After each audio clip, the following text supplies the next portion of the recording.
Good morning. Thank you for calling Green Valley Medical Center. This is Lisa speaking.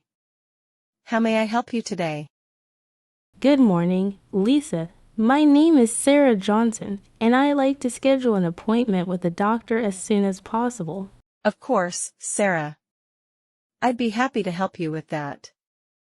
Are you a current patient at our medical center, or is this your first visit? I'm actually a new patient. I just moved to this area about 2 weeks ago, so I haven't registered with a doctor here yet. Welcome to the neighborhood. I'll need to gather some information from you first to set up your patient profile in our system. Is that all right? Yes, that's perfectly fine. I have all my information ready. What do you need from me? Great. Let me start with your full name, date of birth, and current address, please. My full name is Sarah Elizabeth Johnson. I was born on March 15th, 1992, and my address is 428 Maple Street, apartment 3B. Perfect, thank you. And could you provide me with your phone number and email address for our records? Sure, my cell phone number is 555-234-7-8-9-1, and my email is sarah.johnson.90.2@gmail.com. Excellent.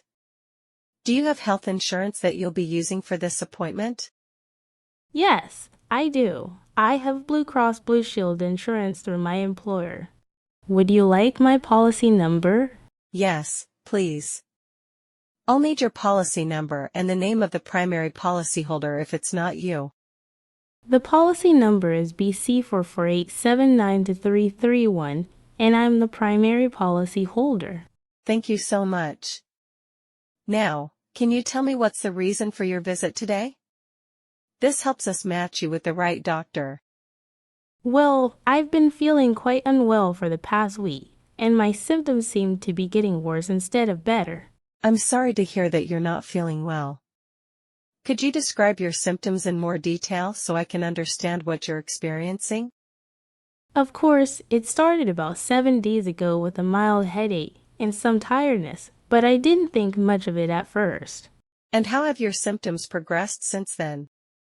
By the third day, I developed a fever that comes and goes. Sometimes it reaches up to 101 degrees Fahrenheit. That must be uncomfortable. Are you experiencing the fever constantly, or does it spike at certain times of the day? It seems to get worse in the evening, usually starting around 5 or 6 p.m. and lasting through the night. I see. Are you having any other symptoms along with the fever and headaches? Yes, actually, I've had a persistent cough that started about 4 days ago, and it's been getting more frequent. Is it a dry cough, or are you bringing up any mucus or phlegm when you cough? At first it was dry, but now I am coughing up some yellowish green mucus, especially in the mornings. That's important information. Have you noticed any other respiratory symptoms, like difficulty breathing or chest pain? I do feel a bit short of breath when I climb stairs or do any physical activity, which isn't normal for me. Understood. Any chest pain or tightness when you breathe or cough? There's a dull ache in my chest when I cough really hard, but it's not sharp or severe pain. Okay. What about your throat?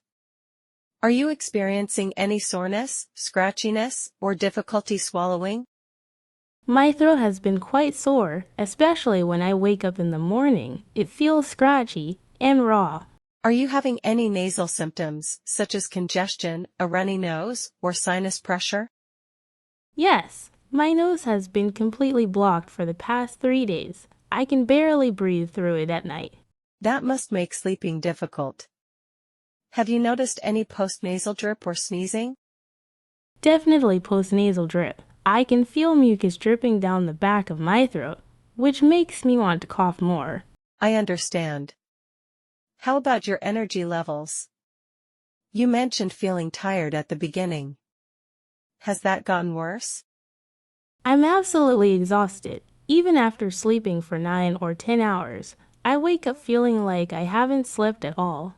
Are you experiencing any body aches, muscle soreness, or joint pain? Yes, my whole body feels achy, particularly my back, shoulders, and legs. It's similar to how you feel with the flu. Have you had any chills or night sweats along with these symptoms? I've had chills several times, especially when the fever spikes. I haven't noticed significant night sweats, though. What about your appetite? Are you eating normally, or have you lost interest in food? My appetite has decreased considerably. I'm forcing myself to eat, but nothing tastes good, and I don't feel hungry. Have you experienced any nausea, vomiting, diarrhea, or other digestive issues? A little bit of nausea, especially in the mornings, but I haven't vomited. My digestion seems okay otherwise. Good to know. Any dizziness, lightheadedness, or problems with balance? I did feel dizzy yesterday when I stood up too quickly, but that might be because I haven't been eating much. That's possible. Have you taken your temperature recently, and if so, what was the reading? I took it this morning before calling, and it was 100.4 degrees Fahrenheit. And have you tried any over-the-counter medications to manage your symptoms? I've been taking acetaminophen for the fever and headache, which helps temporarily, but the symptoms always come back. How much acetaminophen have you been taking, and how often? I've been taking 500 milligrams every 6 hours or so, as it says on the bottle. That's within the safe range. Have you tried any cough medicine or decongestants? I bought some cough syrup 2 days ago, but it doesn't seem to be making much difference. I haven't tried decongestants yet. Understood. Do you have any known allergies to medications that we should be aware of? No medication allergies that I know of. I did have an allergic reaction to shellfish once, but that's the only allergy I have. Good to document that. Are you currently taking any prescription medications or supplements regularly? I take a daily multivitamin and vitamin D supplement, but no prescription medications. Perfect. Do you have any chronic health conditions or past medical history we should know about? I'm generally healthy. I had my appendix removed when I was 16, but nothing else significant. Thank you for all that information. Based on what you've described, I think you should be seen by a doctor fairly soon. I was hoping you'd say that. How soon can I get an appointment? Let me check our availability. Given your symptoms, I want to find you an appointment within the next day or two if possible. That would be wonderful. I really appreciate your help with this. Looking at our schedule, Dr. Martinez has an opening tomorrow afternoon at 2:30 p.m. Would that work for you? Tomorrow at 2:30 would be perfect. I can definitely make that work. Excellent. I'm going to book you with Dr. Martinez for tomorrow, Tuesday, at 2:30 p.m. She's wonderful and very thorough. That sounds great. Is there anything I need to bring with me to the appointment? Yes, please bring a valid photo ID, your insurance card, and any medical records you might have from your previous doctor. I have my insurance card and ID ready. I'll request my medical records from my old doctor and bring whatever I can get. Perfect. Also, please arrive 15 minutes early to complete the new patient registration forms. So I should arrive at 2:15 p.m. then. I'll make sure to leave myself plenty of time. Yes, that's correct. The forms aren't too lengthy, but we want to make sure everything is ready before your appointment time. Understood. Is there anything else I should prepare or know before coming in? It would be helpful if you could write down all your symptoms with dates of when they started, like you told me today. That's a good idea. Should I also list the medications I've been taking, even though they're over the counter? Absolutely. Please include everything you've taken, including the cough syrup and acetaminophen, with dosages if you remember them. I'll make a detailed list tonight. Should I continue taking the acetaminophen until my appointment?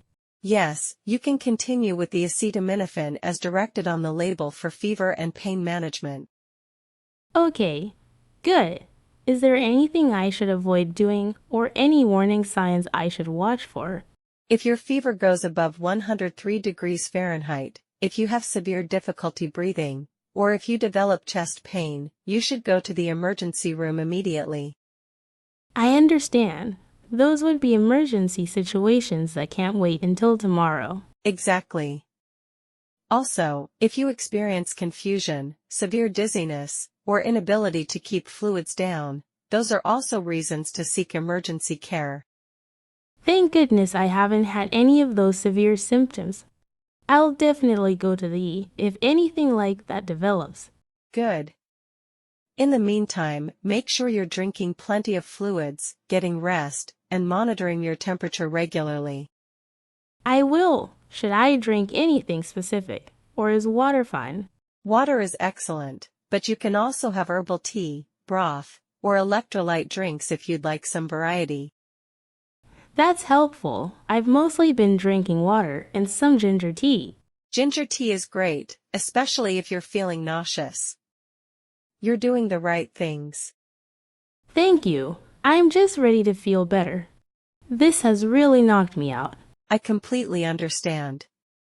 Dr. Martinez will do a thorough examination and figure out what's going on. Will she be able to prescribe antibiotics if I need them tomorrow? Yes, if Dr. Martinez determines that you have a bacterial infection, she can prescribe antibiotics right away. That's a relief. I wasn't sure if I need to come back for another appointment or wait for test results. It depends on what Dr. Martinez finds during the examination. She may want to do some tests, like a throat swab or chest X-ray. A chest X-ray? Is that because of the cough and breathing issues? Possibly. If she suspects pneumonia or another lung infection, an X-ray would help confirm the diagnosis. I see. Would I get the X-ray done at the same location tomorrow? Yes, we have an X-ray facility on site. If Dr. Martinez orders one, you can get it done right after your appointment. That's very convenient. I'm glad I won't have to go to multiple places. We try to make it as easy as possible for our patients. Everything is in one building. That's one of the reasons I chose your medical center. The reviews online mention how comprehensive your services are. We appreciate that. We really do try to provide complete care under one roof. So just to confirm, my appointment is tomorrow, Tuesday, December 23rd, at 2:30 p.m. with Dr. Martinez, and I should arrive at 2:15. That's absolutely correct.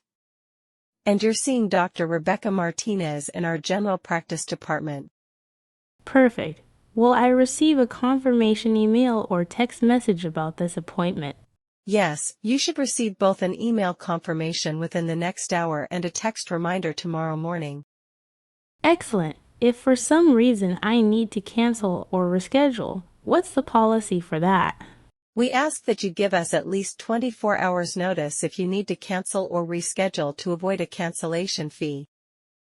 That makes sense. I don't anticipate needing to cancel, but it's good to know just in case. Of course. You can call the same number to cancel or reschedule if needed. Great. Is there a direct number for Dr. Martinez's office, or do I always call the main line? For scheduling and general questions, you can call this main line. Once you're an established patient, you'll have access to our patient portal too. A patient portal? That sounds useful. How does that work?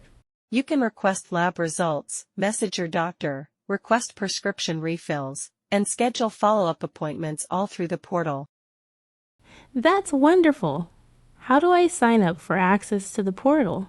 After your first appointment, you'll receive an email invitation with instructions on how to create your account and log in. Perfect. I like being able to manage things online when possible. Most of our patients do. It's especially convenient for those follow-up questions that come up after appointments. I can imagine. Is there a parking lot at the medical center, or should I look for street parking? We have a large parking lot right in front of the building. Parking is free for all patients. Oh good, I was worried about having to find parking in the area, especially since I'm not familiar with the neighborhood yet. No worries at all. When you arrive, the main entrance is clearly marked, and reception is right inside the door. This is all very helpful information. I feel much better prepared now. I'm so glad. Is there anything else you'd like to know before we finish up? I think you've covered everything. You've been incredibly helpful and patient with all my questions. It's my pleasure, Sarah. That's what I'm here for. I hope you start feeling better soon. Thank you so much. I'm looking forward to finally getting some answers tomorrow. Dr. Martinez will take good care of you. Try to rest as much as you can today and stay hydrated. I will. I'm planning to take the rest of the day off work and just rest. That's a smart decision. Your body needs rest to fight off whatever infection you might have. My supervisor was very understanding when I told her I needed to see a doctor. That's good to hear. Many employers understand the importance of taking care of your health. I'm fortunate to work for a company with good sick leave policies. That definitely helps when you're dealing with health issues. Alright, Sarah, I have you all set for tomorrow at 2:30 p.m. Thank you again, Lisa. I really appreciate all your help today. You're very welcome. We'll see you tomorrow afternoon. Feel better, and remember to go to the ER if anything becomes severe. I will. Have a great rest of your day. You too, Sarah. Take care and see you tomorrow.